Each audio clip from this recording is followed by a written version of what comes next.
Béninoises et Béninois, chers compatriotes, je voudrais en ce moment spécifique où l'humanité tout entière fait face à l'une des épreuves les plus rudes de l'histoire, vous adresser, de loin où je suis poussé à être, ma proximité priante. Je voudrais également vous dire que le Covid-19 est une véritable troisième guerre mondiale qui se joue sous nos yeux. Mais une guerre pas comme les deux premières guerres mondiales, une guerre asymétrique dans la mesure où l'ennemi n'est pas visible. Mais une guerre aussi plus complexe que les deux premières guerres mondiales parce qu'il n'y a pas une partie avec laquelle il faut négocier le cessez-le-feu. Mais vous pouvez négocier le cessez-le-feu avec vous-même. Et négocier le cessez-le-feu avec vous-même consiste à observer les gestes barrières édités par l'Organisation mondiale de la santé. C'est le moment de pouvoir féliciter certains gouvernements africains qui ont donné le bon exemple en prenant la crise très au sérieux et en prenant des mesures hardies pour pouvoir circonscrire sa propagation et pouvoir l'étouffer. Des États-Unis, où je vous parle, devenu depuis quelques semaines le siège délocalisé du coronavirus, je peux vous dire qu'en ce qui concerne notre pays, le Bénin, la situation est plus que critique. Loin des chiffres qui nous sont annoncés, dans la réalité, aujourd'hui, par expérience, et pour ce qui s'est passé dans les autres pays, et ce que je vois là où je suis ici aux États-Unis, le nombre de cas au pays pourrait être peut-être de 10 ou 20 fois cela. Cela voudrait dire que chacun dans son vécu quotidien doit pouvoir se donner la responsabilité et le devoir de pouvoir se dire que le virus peut être partout et peut provenir de partout. Il faut donc, chers compatriotes, faire en sorte que vous puissiez résolument et avec la plus grande discipline combattre ce virus en négociant le cessez-le-feu avec vous-même. Chers compatriotes, ma présente adresse se fait au lendemain de ce qu'il convient d'appeler communément l'affaire Komi-Koutié. Cette affaire qui s'est illustrée depuis 4 ans comme une véritable chasse à l'homme et dans laquelle j'ai décidé de franchir toutes les étapes, non seulement en éprouvant ce qu'est devenu le système judiciaire de mon pays, mais aussi en éprouvant la bonne volonté et la bonne foi des responsables de notre pays depuis 2016 en ce qui concerne la lutte contre la corruption, m'a permis, et vous a d'ailleurs permis aussi, de pouvoir déduire les leçons qui sont les vôtres. Comme vous le savez, sans surprise aucune, la nuit du 3 avril au 4 avril 2020, la sentence tant entendue est tombée. J'ai été condamné à 20 ans de prison pour détournement. Détournement dans une affaire qui a été connue partout dans le monde. Curieusement, j'ai été acquitté pour des infractions de blanchiment d'argent, d'enrichissement illicite et de capitaux. Ce qui est curieux, c'est que jusqu'à aujourd'hui, aussi bien mes avocats que ceux qui étaient présents dans la salle ne sont pas capables de me dire combien j'ai détourné.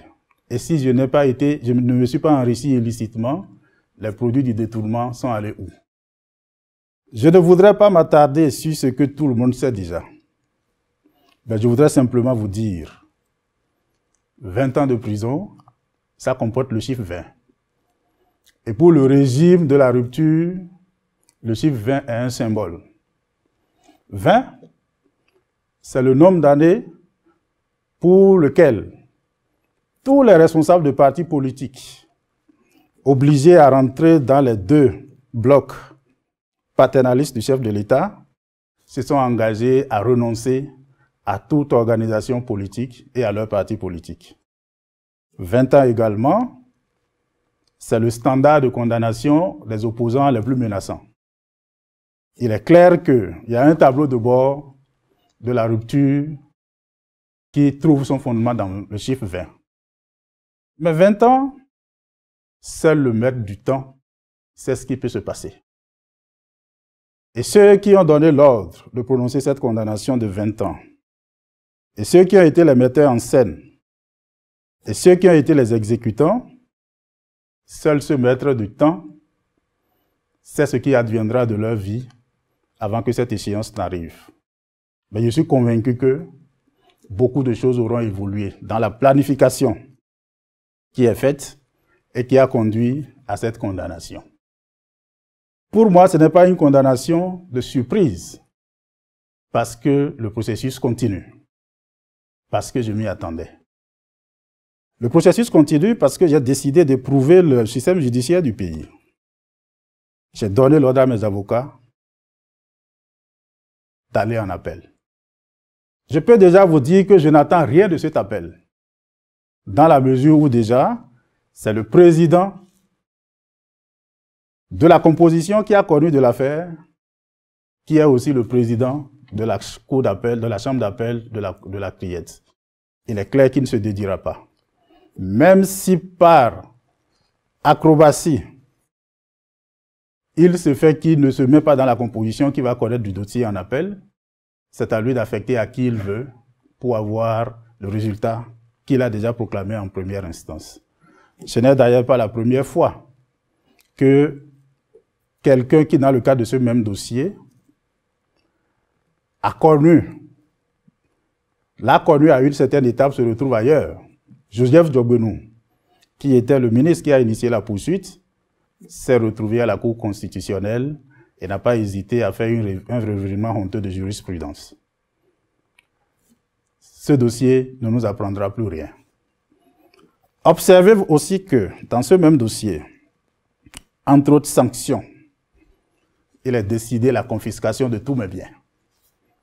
Même ceux que j'avais déjà, avant de commencer par exercer des fonctions publiques.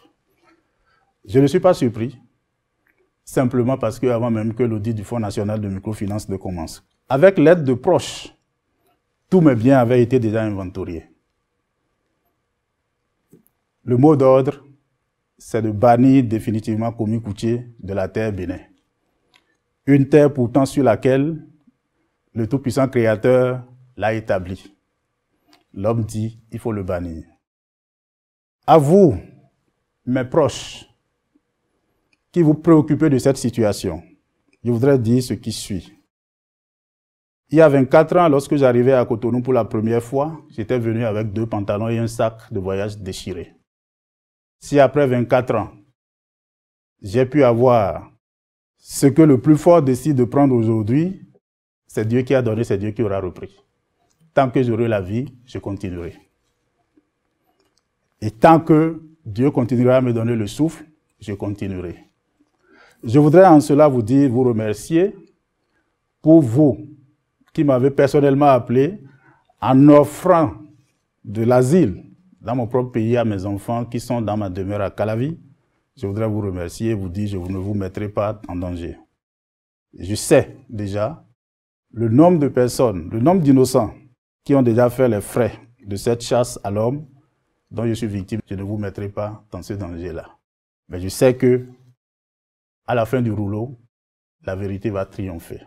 Parce que le plus fort ne sera jamais autant fort que Dieu. Je voudrais finir sur ce point, en levant quand même quelques points d'équivoque. Vous savez, loin de me faire du mal, c'est une procédure qui m'a rendu service. Cette procédure a permis à ceux qui sont mes persécuteurs de se rendre compte que je suis loin d'être ce qu'ils pensent.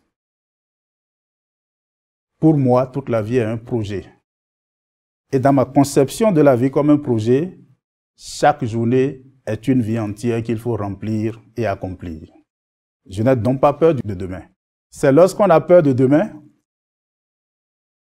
qu'il vous passe dans l'idée de procéder à des actions qui ne sont pas des actions orthodoxes pour vous garantir un hypothétique lendemain.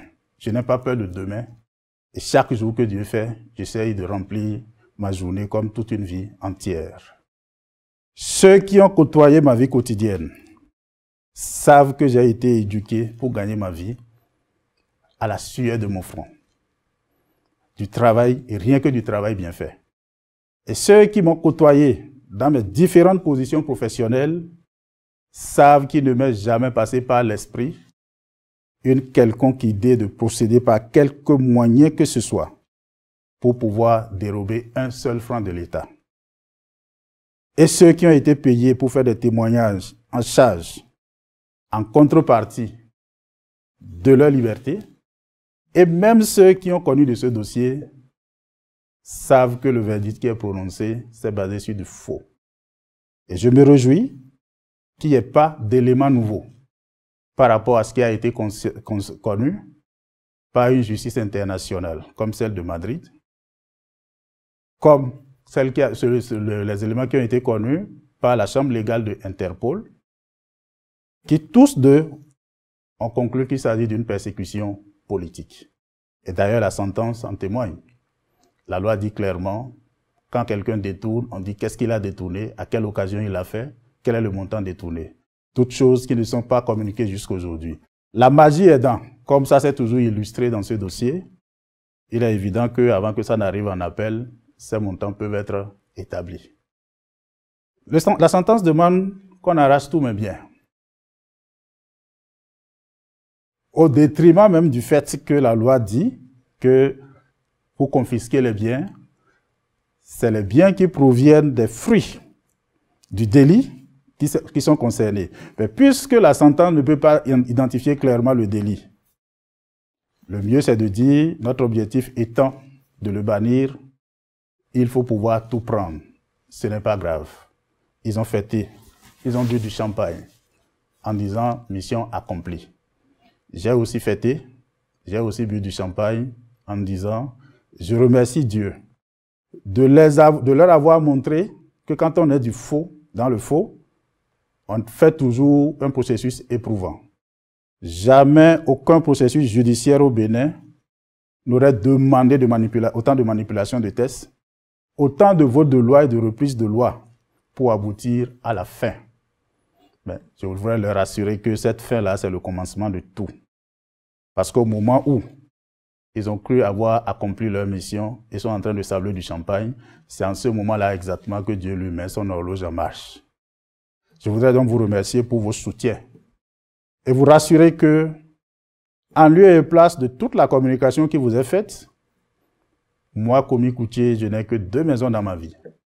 Pas que je ne pouvais pas construire plus, mais j'ai été éduqué dans la modestie. Je n'ai pas été éduqué dans l'extravagance. Je connais ce que c'est que l'utilité. Et ce qui dépasse déjà les bornes de l'utilité ne fait plus partie de mon éducation. Si j'ai de l'argent pour construire 13 immeubles, je construis 2. Celui qu'il me faut à Cotonou, celui qu'il me faut au village, et le reste, j'investirai dans des salles de classe. C'est comme ça que je suis utile à ma communauté. Mes 2 maisons, même des gens qui sont avec le chef de l'État, savent quand est-ce que je les ai construits. Ma maison de Calavi, comme ça a été d'ailleurs démontré à Madrid, a été construite depuis des années. Ma fille aînée qui a bientôt 18 ans est née dans cette maison. Ça figure clairement dans son acte de naissance. Ma maison du village a été construite bien avant 2006. Ça a servi de siège de campagne pour Yahi Boni en 2006. Je ne dis pas tout ceci pour me justifier pour des choses que vous connaissez déjà. Mais je voudrais déjà rassurer ceux dans la tête de qui il y a eu le moindre doute qu'il ne doit pas avoir de doute.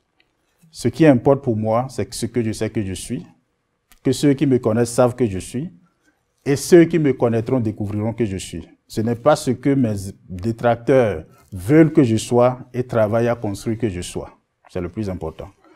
Le deuxième point d'équivoque que je voudrais lever, c'est cette affaire de comptable abondamment relayée. Je voudrais vous dire ceci. Comme je l'ai répété tantôt, le travail bien fait et le dur travail pour gagner sa vie, l'honnêteté, ont toujours été mon leitmotiv. Le comptable dont on parle n'est pas un collaborateur. C'est mon fils, comme tout le monde l'appelle. C'est mon garçon aîné. C'est mon cousin. C'est moi qui l'ai élevé. C'est lui qui s'occupe des affaires privées de ma femme et de moi-même. Il n'était pas comptable avant de faire tout ça. Il est devenu directeur comptable du Fonds national de microfinance plusieurs mois après mon départ. Contrairement à beaucoup d'autres Béninois qui ont été pressurés, étouffés comme ça dans l'œuf, ce dossier est connu à l'international. Et je m'attendais à ce que le pouvoir, pour une fois, restaure sa crédibilité.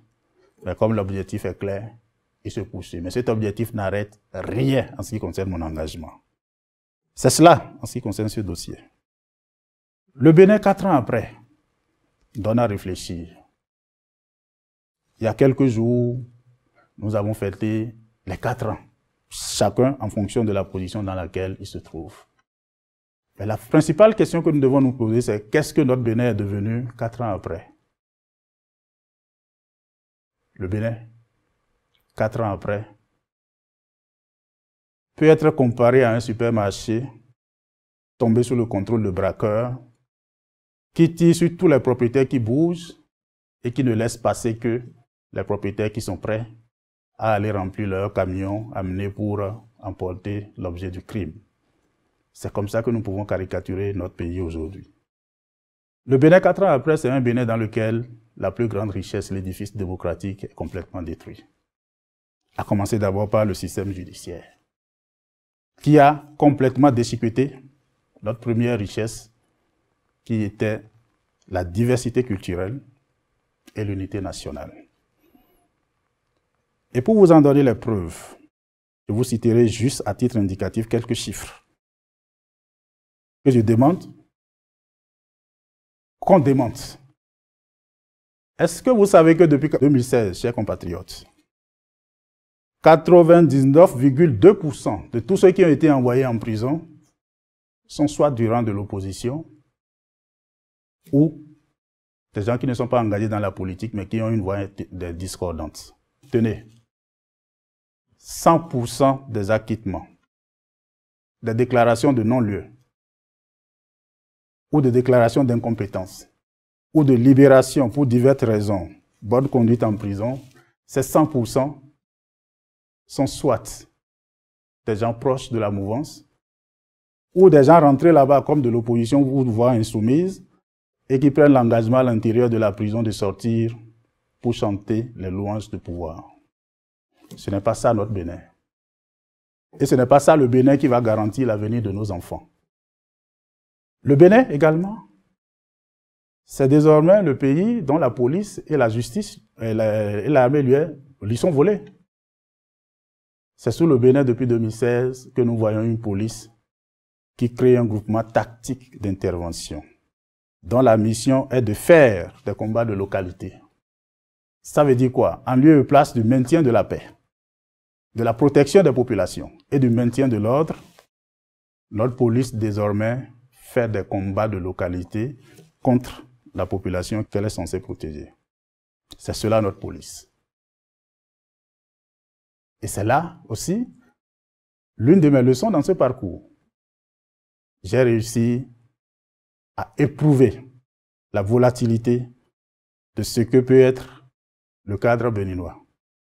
Et nous devons travailler à minimiser les risques d'implosion de notre société. Je crois en la culture démocratique et je crois en ce que c'est dans le dialogue des idées que nous pouvons trouver nos solutions. Nous devons donc avoir le courage, malgré le risque d'oppression qui existe sur le terrain, de pouvoir sortir ces réalités pour qu'enfin, les gens, même s'ils se refusent de croire, d'admettre l'évidence aujourd'hui, regardent là où ils sont en train de conduire le pays. Le Bénin, depuis 2016, c'est également un Bénin à une économie particulièrement extraordinaire. Un Bénin dans lequel nous avons une croissance économique astronomique, mais curieusement une croissance économique inversement corrélée avec les réalités de la vie quotidienne des populations. Sinon, comment comprendre que nous puissions avoir une croissance économique de plus de 7% et que jusqu'à l'heure où nous parlons, alors que tous les pays de la sous-région ont pris des mesures hardies contre le coronavirus, en sachant bien sûr que le coronavirus n'est pas qu'une crise sanitaire, mais une crise sanitaire qui va déboucher sur une crise humanitaire, qui débouchera sur une crise économique et qui impactera dans la durée même nos interactions sociales. Combien de mois vous faut-il pour croire encore que même le cousin avec qui vous restez dans la même maison, vous ne pouvez pas lui serrer la main au risque d'attraper le coronavirus? Il restera dans nos mémoires le risque de pouvoir contracter le virus, même avec nos plus proches,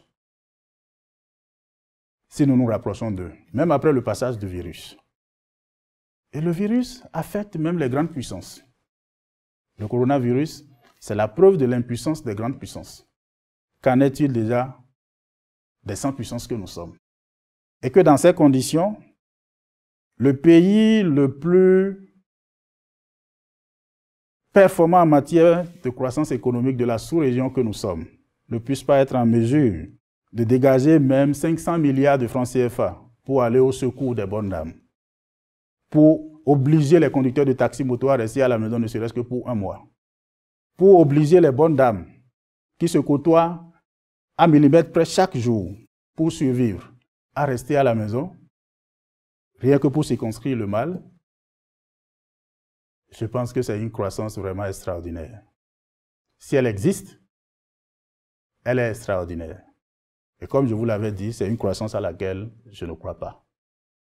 C'est des chiffres arrangés. Mais comme on ne peut pas parler, quand vous parlez, vous allez en prison où on vous donne 20 ans de prison. La situation est comme ça. Mais il y a des réalités qu'on ne peut pas démentir. On peut empêcher les gens de parler, mais on ne peut pas empêcher certaines réalités de révéler ce qui est. Et c'est pourquoi je voudrais inviter les autorités de notre pays à revoir leur copie. Cela paraît fondamental, parce que le Bénin est en train d'aller vers la ruine. Si la tendance se poursuit, il arrivera un moment où notre pays sera incapable de faire face à un certain nombre d'obligations essentielles. C'est cela la vérité. Et c'est ce que nos devanciers ont refusé en allant à la conférence nationale de 1990. Mais puisque le Bénin est devenu aujourd'hui un pays d'esclaves, où pour jouir du bien le plus commun au monde qu'est la liberté, il faut d'abord chanter les louanges du chef. Tout le monde voit, tout le monde sait, mais personne ne peut dire.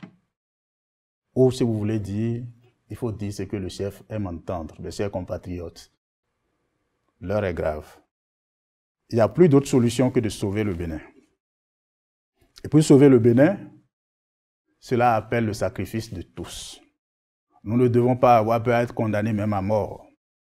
Dans notre pays, des gens ont été condamnés à mort.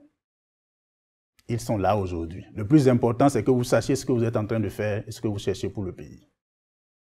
À ceux qui croient encore en la libération de notre pays par la résistance, je voudrais une fois encore ici vous demander de laisser tomber les calculs individuels. C'est de la pire stupidité que de penser qu'on peut discuter la viande d'un gibier couché au milieu d'un troupeau de lions. Il n'y aura pas de bonheur individuel. Soit nous périssons tous, soit nous nous soumettons tous, ou soit nous réussissons tous.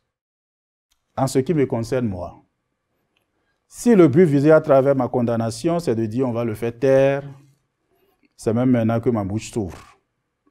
Moi, je me mets résolument, comme depuis toujours, à la disposition de ce combat. Et c'est un combat que je sais que nous ferons et que nous allons gagner. Parce que le peuple est au-dessus des individus. Observez autour de vous aujourd'hui. La politique sous Boni Yayi avait été de stabiliser la haute classe, mais de créer une classe moyenne qui croisse rapidement, de sorte à ce que cette classe moyenne puisse aussi impulser, avoir un effet induit sur la basse classe, qui elle-même bénéficiait d'un certain nombre de programmes sociaux pour favoriser sa transition vers la classe moyenne. Ceci s'est illustré par plusieurs mesures. On me condamne aujourd'hui pour des microcrédits, dont tous les comptes ont été certifiés. connu de la Chambre des comptes, certifié par les bailleurs. Mais depuis 2016, que le gouvernement me dise combien de microcrédits il a placé. Et mieux, c'est qu'il y a eu des détournements massifs qui ont été notifiés au tout-puissant procureur spécial de la République. Quand tu es du bon côté, il n'y a pas de problème. Je reviens donc à ma démonstration pour dire que reste-t-il de cette classe moyenne aujourd'hui? Que reste-t-il de ces populations de la basse classe qui étaient en transition? Fut-il même pas des actions mal organisées vers la moyenne classe? Le coefficient de Gini au Bénin aujourd'hui est l'un des plus spectaculaires possibles. Le bonheur, c'est désormais l'affaire de 200 personnes au sommet. Quand je dis 200 personnes, c'est députés nommés ministres et puis profiteurs d'à côté compris. Les 12 millions de Béninois, moins les 200 personnes là, on s'en fout. Pour une fois encore, je dis, je n'ai aucun problème personnel avec le chef de l'État, Patrice Talon. C'est vrai, certains me disent, nous n'avons pas compris pourquoi quand il entend ton nom, il devient enragé. J'ai posé la question à ceux-là. Quand il entend le nom de son fils Léonel, il sourit ou il devient enragé? Ils disent, on ne sait pas. Je dis, c'est celui qui sourit. S'il protège son enfant, comme d'ailleurs tous ceux qui sont à son service, protègent leur enfant, et cherche à détruire le pauvre fils de paysan que moi je suis, je laisse Dieu juger. Il est donc évident que nous sommes à la croisée des chemins, et soit on accepte de dire la vérité aujourd'hui, quel que soit ce que ça nous coûte, ou on se tait, et ce serait le suicide collectif. Et pour les opprimés, et pour les oppresseurs, et pour les applaudisseurs. Pour vous les millions de Béninois, à qui on a voulu faire du mal, en disant prononcer cette condamnation, pour les démoraliser, je voudrais vous dire, restez debout.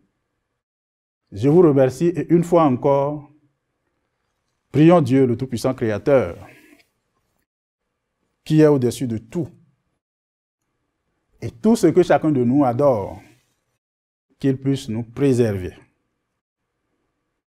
de ce grand test auquel il est en train de soumettre tout le monde pour éprouver sa foi et démontrer sa puissance, afin que nous ne soyons emportés par les flots du coronavirus. Et à ceux qui sont déjà tombés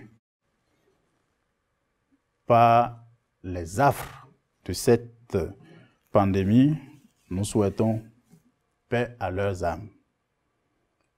Béninoises et Béninois, il n'y a pas matière à désespérer. Demain sera beau. Et il le sera. Quant à moi, je reste toujours debout et plus que jamais engagé. Je vous remercie et que Dieu vous bénisse.